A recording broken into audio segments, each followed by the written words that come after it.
आज की सुबह में पिता परमेश्वर का धन्यवाद हो। आप सबका दिल से स्वागत है इस विशेष प्रोग्राम में जिसका नाम है 1 घंटा सामर्थ के साथ। और हम बात करते हैं चंगाई बिन दवाई। परमेश्वर की योजना है कि हम में से हर एक बहुतायत का जीवन पाए। और उसी सिलसिले में आज का वचन जो है हम उस नजरिए से देखना चाहते हैं। हर एक दिन का वचन हम इस नजरिए से देखना चाहते हैं कि आज के वचन से हमको क्या प्रेरणा मिलती है, क्या शिक्षा मिलती है। जो जानकारी है उसे हम अपने बेहतरी के लिए किस तरह से इस्तेमाल कर सकते हैं। तो बहुत बहुत धन्यवाद हो परमेश्वर का कि उन्होंने अपना वचन हमें दिया है और हमें यह सौभाग्य दिया है कि हर सुबह 5 बजे हम इकट्ठे होकर प्रभु के वचन को खोल सकते हैं। आज जो वचन पढ़ा गया है निर्गमन 28 अध्याय 6 से 14 वचन में, ये याजकीय वस्त्रों में एक और विशेष वस्त्र है जो केवल महायाजक के ऊपर हुआ करता था। ये जो वस्त्र है जिसका एपोद नाम दिया गया है, ये सबसे ऊपर पहना जाता था। और इसके बारे में अगर आप इंटरनेट पे जाकर इसको सर्च करेंगे तो आपको बहुत जानकारी मिल जाएगी। बार बार बताया जा रहा है कि ये वस्त्र चोखे सोने के धागों से और लाल, नीले और बैंगनी कलर के सूक्ष्म सनी के धागों से ये पवित्र वस्त्र बहुत ही योग्य और बुद्धिमान लोगों के द्वारा इसको तैयार किया जाता था। इसे कहा गया है वैभव और शोभा का वस्त्र। ये परमेश्वर की ओर से, परमेश्वर के जो महायाजक, पहला महायाजक हारून, उसके लिए ये पोशाक बनाई गई थी। ये सबसे ऊपर पहना जाता था। जो इसमें खास बात ये है कि इसमें 2 सुलेमानी मणि होती थी और दोनों मणियों के ऊपर 6 6 नाम हुआ करते थे। 6 दाएं हाथ की मणि पर और 6 बाएं हाथ की मणि के ऊपर। और ये 12 नाम किसके थे? ये इसराइल के 12 पुत्रों के नाम होते थे। और ये जो एपोद पहना जाता था, ये पहनकर महायाजकीय सेवकाई को अंजाम दिया करता था। और यहाँ पर बताया गया है कि बाइबल में ये क्या, इसका उद्देश्य क्या था कि हारून इसराइल के 12 पुत्रों के नाम अपने कंधों पर पहने हुए परमेश्वर की सेवकाई वो करता था। यहाँ पर क्या मतलब है कि याकूब जो है वो जो हारून जो है, जो महायाजक है, उसका क्या रोल है, क्या भूमिका है? उसकी भूमिका है कि तमाम इसराइल का प्रतिनिधि होकर ये परमेश्वर की उपस्थिति में हाजिर होता है। तमाम इसराइल 12 पुत्र, 12 गोत्रों का। और इनका काम क्या है? अपने कंधों पर उनके उद्धार, उनकी सलामती, उनकी बेहतरी, उनकी खुशहाली, उनकी भलाई, उनके मार्गदर्शन के लिए निरंतर उनके नामों को वो परमेश्वर के सामने क्या करता था? याद रखता था। उसे देखकर परमेश्वर को तुरंत याद आना है कि ये जो महायाजक है, ये केवल अपने घर के लिए नहीं बल्कि पूरी कौम के लिए ये मध्यस्थ है, ये प्रार्थना करने वाला है। मेरे प्रियो, यहाँ पर ये बहुत ही दिलचस्प बात है कि मैं और आप, जिनको परमेश्वर ने अपनी प्रजा में से चुना है, तमाम जो मसीही कौम है, हम सबको पहला पतरस 2 की 9 के अनुसार ये याजकीय सेवकाई मिली हुई है। वचन कहता है कि तुम जो हो चुना हुआ राजवंश हो, याजकों का समाज हो। तमाम, आप सोचिए, परमेश्वर जो है, परमेश्वर का जो वचन है, वो तमाम मसीही काम को इस सारे संसार के लिए याजक ठहराता है। और जितने मसीह भाई बहन सेवा करते हैं, जो परमेश्वर के राज्य का सुसमाचार सुनाते हैं, उनमें से हर एक को परमेश्वर ने अपने अपने क्षेत्र में, अपने अपने एरिया में महायाजकीय सेवकाई दी है।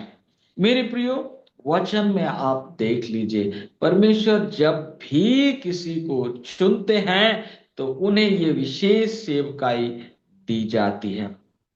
आप उत्पत्ति से प्रकाशित वाक्य तक चले जाइए, जब आप सैमुअल का आप वर्णन पढ़ेंगे तो सैमुअल को हम कैसे, किस रूप में देखते हैं? एक प्रार्थना करने वाले व्यक्ति के रूप में देखते हैं। सैमुअल है जिन्होंने इसराइल से कहा कि मुझसे ये दूर हो कि मैं तुम्हारे लिए प्रार्थना करना छोड़कर यहोवा के विरुद्ध पापी ठहरूं।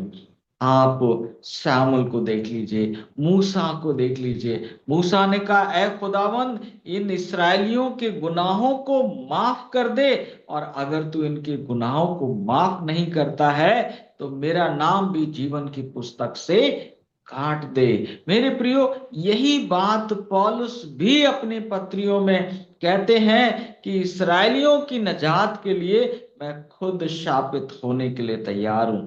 आप एलिया के जीवन को देखिए, आप दानियल के जीवन को देखिए, आप एजरा के जीवन को देखिए, आप परमेश्वर के लोगों के जीवन को जहां भी देखेंगे तो उन्हें आत्मिक रूप से ये एपोद पहने हुए देखेंगे। पवित्रता में आप उन्हें देखेंगे कि वो निरंतर लोगों को परमेश्वर के समक्ष उठाते हैं। उनके उद्धार की जिम्मेवारी को वो अपने कंधों पर उठाए रहते हैं। आज की सुबह में जो बातें हम सीख सकते हैं मेरे प्रियो, वो बहुत ही गंभीर हैं, बहुत ही विशेष हैं। हम परमेश्वर के द्वारा केवल आशीष पाने के लिए नहीं बुलाए गए हैं, बल्कि हम इसलिए बुलाए गए हैं कि हम अपने कौम के लिए, अपने लोगों के लिए, अपने देश के लिए, उन लोगों के लिए जो हमें सौंपे गए हैं, उनके लिए हम एक महायाजक के समान निरंतर प्रार्थना करने वाले इंसान बने। अगर आप इशाया 62 अध्याय में जाएंगे, 6 और 7 वचन आप वहां पर पढ़ेंगे तो आप वहां पर पाते हैं, वचन कहता है कि हे परमेश्वर को याद दिलाने वालों, चुप मत रहो। अर्थात निरंतर परमेश्वर से, परमेश्वर की कौम के लिए दुआ करते रहो। और वहां अगले वचन में लिखा है कि परमेश्वर को तब तक चैन मत दो, परमेश्वर को तब तक मत छोड़ो जब तक तुम्हारी प्रार्थनाओं के उत्तर ना मिल जाए। मेरे प्रियो, आज का वन लाइन मैसेज ये है, इस दुनिया की नजात अगर होगी तो वो मेरी और आपकी दुआओं के कारण होगी। जब हम महायाजक के रूप में हम लोगों के लिए दुआएं करते हैं, तब खुदावंद को कारण मिल जाता है उनको माफ करने के लिए, क्योंकि शैतान तो वहां हमेशा तैयार है। शैतान जो है वो क्या करता है? खुदावंद के सामने हमारे गुनाहों, हमारी बदकारियों, हमारी खामियों, हमारी कमजोरियों को याद दिलाता है। लेकिन हमारा खुदावंद यीशु मसीह जब पिता परमेश्वर के पास जाता है तो वो किस रूप में हमारे लिए प्रार्थना करता है? ऐ बाप, इन्हें माफ कर, क्योंकि इनकी नजात के लिए मैंने अपना खून बहाया है। ऐ बाप, इन्हें माफ कर, क्योंकि इनके गुनाहों का छुटकारा मैंने अपनी कुर्बानी से दे दिया है। हाँ, उन्होंने गुनाह तो किया है, लेकिन तुझे उनको माफ करना पड़ेगा, क्योंकि उनके गुनाहों का बोझ मैंने उठा लिया। आज की सुबह में एक संदेश है, हम किस रूप में खुदावंत के सामने हाजिर होते हैं? एक शैतान के रूप में। इन्होंने ये गुनाह किया है, इन्होंने ये पाप किया है, ये तो काले हैं, ये तो पीले हैं, कैसी उल्टी सीधी बातें। क्या हम इस रूप में खुदा के पास जाते हैं? या फिर हम यीशु मसीह के समान, पौलुस के समान, मूसा के समान, दानियल के समान खुदा उनके पास जाते हैं और कहते हैं, ऐ रहीम बाप, अपनी कौम पर रहम कर, इनके गुनाहों को बख्श दे, इनकी बदकारियों को माफ कर दे, और इनको अपने बेटे मसीह के लहू से धोकर इन्हें शुद्ध और पवित्र कर, ताकि ये एक एक जन निजात पाए। आज का संदेश अगर आप पिकअप कर सकते हैं तो वो ये है कि जब हम लोगों के बीच में हो तो खुदावंद की ओर से लोगों से बातचीत करें। हम खुदावंद की ओर से अपने मन का भरम नहीं। कई बार जब हमको प्रचार करने का मौका मिल जाता है तो शुरुआत तो हम वचन से करते हैं, फिर पूरे 30-40 मिनट अपने मन का भरम, अपने मन की तालीम, अपने मन का अनुभव जो है हम बताते रहते हैं। लेकिन भला तो ये हो कि यहोवा यूं कहता है, वचन यूं कहता है, परमेश्वर की ये वाणी है। हम जब लोगों के बीच में हो तो परमेश्वर के प्रतिनिधि हो, और जब हम खुदावंद के सामने हो तो हम इस्राएल के प्रतिनिधि हो, हम लोगों के प्रतिनिधि हो, हम लोगों की ओर से लोगों के लिए दुआ करें। ना कि ये हो कि हम कहें, खुदावंद तू इनको क्या कर दे, खत्म कर दे, इन्होंने तो मेरा जीवन नरक बना दिया है। कभी भी हमारी जुबान पर किसी के लिए श्राप ना हो, हर एक के लिए आशीष हो। और जब हम अकेले हों तो क्या करें? जब हम अकेले हों तो परमेश्वर के महान कामों का मनन करें, चिंतन करें, परमेश्वर की योजनाओं का अध्ययन करें, परमेश्वर ने क्या किया है, परमेश्वर क्या करने वाले हैं। यदि हम ऐसा कर पाए मेरे प्रियो, तो हमारा जीवन कितना आनंदित होगा।